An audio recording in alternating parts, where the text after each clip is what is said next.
ഗാസയും ഇസ്രയേലും തമ്മിലുള്ള യുദ്ധത്തിന് പരിസമാപ്തിയായെന്ന് വ്യക്തമാക്കുന്ന വിവരങ്ങളാണ് പശ്ചിമേഷ്യയിൽ നിന്നും വന്നുകൊണ്ടിരിക്കുന്നത്. ഇസ്രയേലിന്റെ ആക്രമണത്തിന് മുൻപിൽ പിടിച്ചു നിൽക്കാനാവാതെ ഹമാസ് സുല്ലിട്ടതോടുകൂടിയാണ് യുദ്ധത്തിന് സമാധാനം കൈവന്നത്. അതിനെ തുടർന്ന് ഗസയ്ക്കുമേൽ തങ്ങളുടെ നിയന്ത്രണത്തിന്റെ 80% നഷ്ടപ്പെട്ടതായി ഹമാസ് വ്യക്തമാക്കുകയുണ്ടായി. സംഘടനയുടെ ഒരു മുതിർന്ന സുരക്ഷാ ഉദ്യോഗസ്ഥനാണ് ഇക്കാര്യം വെളിപ്പെടുത്തിയിട്ടുള്ളത്. ഇസ്രയേൽ വ്യോമാക്രമണങ്ങളുടെ ഫലമായി ഹമാസിന്റെ കമാൻഡ് ആൻഡ് കൺട്രോൾ സിസ്റ്റം തകർന്നുവെന്നും ഇത് തങ്ങളെ ഗുരുതരമായി ബാധിച്ചിട്ടുണ്ടെന്നും ഉദ്യോഗസ്ഥൻ BBC-യോട് പറയുകയുണ്ടായി. 2023 ഒക്ടോബർ 7 ഹമാസ് നടത്തിയ ആക്രമണത്തിന് പിന്നാലെ ഇസ്രയേൽ നടത്തിയ തിരിച്ചടിയിൽ പരിക്കേറ്റതിനെ തുടർന്ന് ചുമതലകളിൽ നിന്നും മാറി നിൽക്കുന്ന ഒരു ഉദ്യോഗസ്ഥനാണ് ഇക്കാര്യം വ്യക്തമാക്കിയിരിക്കുന്നത്. എന്നാൽ ഇദ്ദേഹത്തിന്റെ പേരോ വിശദാംശങ്ങളോ ഇനിയും പുറത്തു വന്നിട്ടില്ല. ഹമാസിന്റെ സുരക്ഷാ ഘടനയിൽ വൻ തിരിച്ചടിയാണ് ഏറ്റതെന്നും ഹമാസ് നേതൃത്വത്തിലെ 95% പേരും കൊല്ലപ്പെട്ടതായും ഇദ്ദേഹത്തിന്റെ വെളിപ്പെടുത്തലിലുണ്ട്.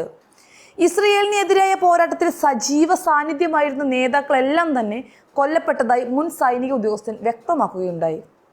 ഹമാസ് സംഘടനയ്ക്കുള്ളിൽ ഇപ്പോൾ യാതൊരു നിയന്ത്രണങ്ങളും ഇല്ലാത്ത അവസ്ഥയാണെന്നും ക്രിമിനൽ സംഘങ്ങളുടെ എണ്ണം കൂടി വരികയാണെന്നുമാണ് ഇയാൾ പറയുന്നത്.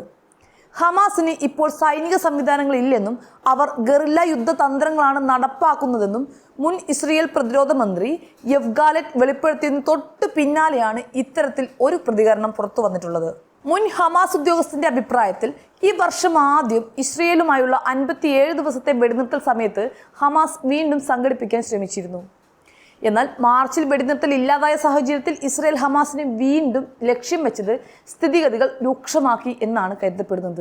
21 മാസത്തെ യുദ്ധത്തിന് ശേഷം ശനിയാഴ്ച ഗാസയിൽ അമേരിക്കയുടെ നേതൃത്വത്തിലുള്ള വെടിനിർത്തൽ ശ്രമങ്ങൾ ശക്തമായ സാഹചര്യത്തിലാണ് ഈ വെളിപ്പെടുത്തൽ പുറത്തു വരുന്നത്. ഇസ്രയേൽ പ്രധാനമന്ത്രി ബെഞ്ചമിൻ നെതന്യാഹുവിന്റെ ഓഫീസ് ഇന്നലെ ഖത്തറിലെ ചർച്ചകൾക്കായി ഒരു ദൗത്യ സംഘത്തെ അയക്കുമെന്ന് അറിയിച്ചിരുന്നു. നെതന്യാഹു വിശദമായ ചർച്ചകൾക്കായി ഇന്ന് അമേരിക്കയിൽ എത്തുകയാണ്. 20 ബന്ദികൾ ജീവിച്ചിരിക്കുന്നു എന്നും 30 ബന്ദികൾ മരിച്ചതായും ഇസ്രയേൽ പ്രധാനമന്ത്രി വ്യക്തമാക്കിയിരുന്നു. ബന്ദികളെ തിരികെ കൊണ്ടുവരാൻ ആകുന്നതെല്ലാം ചെയ്യും.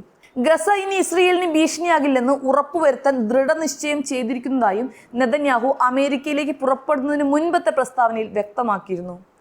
ഗാസയിൽ കഴിഞ്ഞ ദിവസം ഇസ്രയേൽ നടത്തിയ ആക്രമണത്തിൽ 41 പേരാണ് കൊല്ലപ്പെട്ടത്. 2 അമേരിക്കൻ സന്നദ്ധ പ്രവർത്തകർക്കും പരിക്കേറ്റതായിട്ടുള്ള വിവരം പുറത്തു വരുന്നുണ്ട്. 2023 ഒക്ടോബർ 7 ഹമാസ് ഭീകരാക്രമണത്തിന് പിന്നാലെ ഇസ്രയേൽ നടത്തിയ തിരിച്ചടിയിൽ ഇതുവരെ 57,000 പേർ കൊല്ലപ്പെട്ടതായിട്ടാണ് കണക്കാക്കപ്പെടുന്നത്. സത്യം പറഞ്ഞാൽ ഗാസയിലെ ജനങ്ങൾ മാത്രമല്ല, ലോകത്തിന് മുഴുവൻ സന്തോഷം പകരുന്ന വാർത്തയാണ് ഇപ്പോൾ പുറത്തു വന്നുകൊണ്ടിരിക്കുന്നത്. ഇത്രയും മൃഗീയമായ ഒരു യുദ്ധം അടുത്ത കാലത്തൊന്നും ലോകത്ത് നടന്നിട്ടില്ല എന്ന് വേണം പറയാൻ.